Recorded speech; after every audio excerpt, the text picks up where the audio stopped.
جزاک اللہ۔ اس کے بعد اگلی تقریر پیش کرنے کے لیے میں دعوت دے رہا ہوں عزیزم محمد شعیب سلمہ کو۔ عربی اول کا طالب علم ہے محمد شعیب گڈاوی۔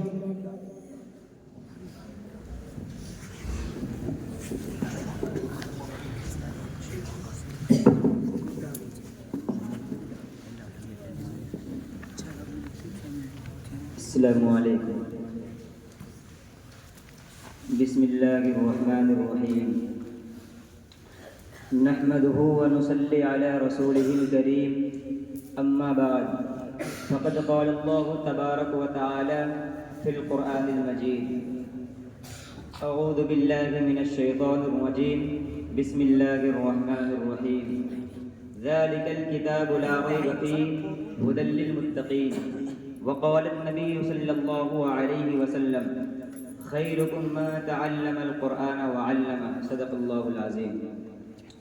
الہی رونق اسلام کے سامان پیدا کر، الہی رونق اسلام کے سامان پیدا کر، دلوں میں مومنوں کے الفت قرآن پیدا کر۔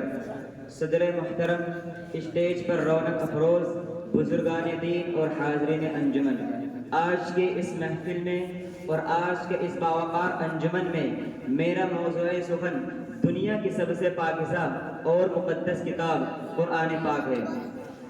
ہمیں چڑھتے سورج کی طرح یقین ہے کہ اس کا ایک ایک حرف سچا اور صادق ہے۔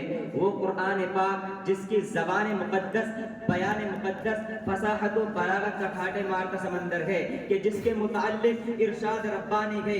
قرآن وہ کتاب ہے جس کے صادق اور برحق ہونے میں کوئی شک و شبہ نہیں، اور جس کے بارے میں محسن انسانیت حضور صلی اللہ علیہ وسلم نے ارشاد فرمایا کہ تم میں سب سے بہتر شخص وہ ہے جو قرآن کو سیکھے اور سکھائے۔ دعا کیجئے کہ خداوند قدوس ہم سب کو قرآن پاک کی دولت سے مالا مال فرمائے، آمین۔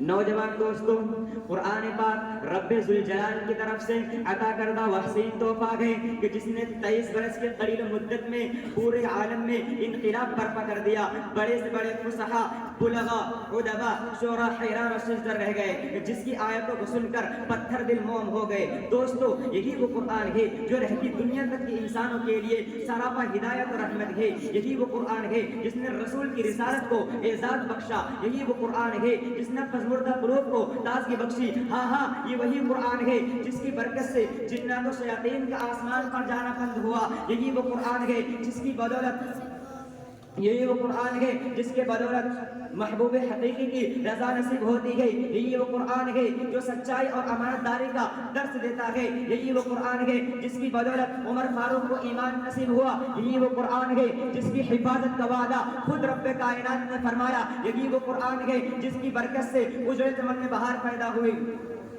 محترم حضرات، آج کے اس نازک دور میں حفظ کلام پاک کو فضول سمجھا جاتا ہے اور اس کے الفاظ رکھنے کو حماقت بتلایا جاتا ہے، اور کہا جاتا ہے کہ اس کا رکھنا اور بے سمجھے پڑھنا بے سود ہے۔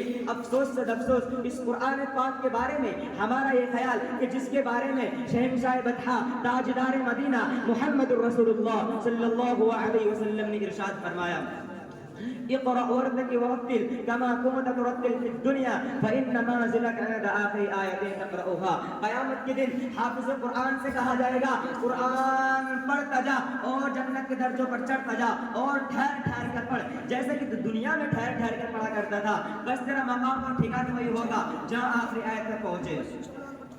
دوستو، یاد رکھو، یہ قرآن دنیا کی سب سے بڑی نعمت ہے۔ یہ زمین، آسمان، چاند، سورج، ستارے اس نعمت کا مقابلہ نہیں کر سکتے، اور کیوں نہ ہو، اس کا اتارنے والا امیر، اور جس کے ذریعے اتارا گیا وہ بھی امیر، اور جس ذات پر نازل ہوا وہ بھی امیر، اور جس مقام پر نازل ہوا وہ بھی امیر، اور جس مہینے میں نازل ہوا وہ تمام مہینوں سے بہتر، اور جس رات میں نازل ہوا وہ 1000 مہینوں سے بہتر۔ اللہ کا یہ مقدس کلام تمام کلاموں سے افضل ہے۔ حدیث پاک میں آتا ہے، فضل کلام اللہ علی سائر الکلام کفضل اللہ علی خلقہ۔ اللہ کے سب کلاموں پر ایسی ہی فضیلت ہے جیسے کہ خود حق تعالی شان ہو۔ اللہ کا دلارا اور خدا کا پیارا نبی ارشاد فرماتا ہے کہ جس نے قرآن پڑھا اور اس پر عمل کیا، کل قیامت کے دن اس کے والدین کو سورج سے بھی زیادہ روشن تاج پہنایا جائے گا۔ غور کرنے کا مقام ہے، جب والدین کو اس غرا قدر انعام سے مانا جائے گا تو خود پڑھنے والے کا مقام اور مرتبے کا کیا عالم ہوگا۔ حضرات گرامی، قیامت کا میدان ہوگا، ایسے 10 آدمی جن کے لیے جہنم والی ہو چکی ہوگی، حافظ قرآن اپنے رب کی بارگاہ میں سفارش کرے گا، پروردگار عالم اس کی سفارش کو قبول کرے گا اور اس حافظ قرآن کی برکت سے نجات عطا ہوگی۔ اسی چند بات پر اپنی تقریر کو ختم کر رہا ہوں۔ وما علینا الا البلاغ۔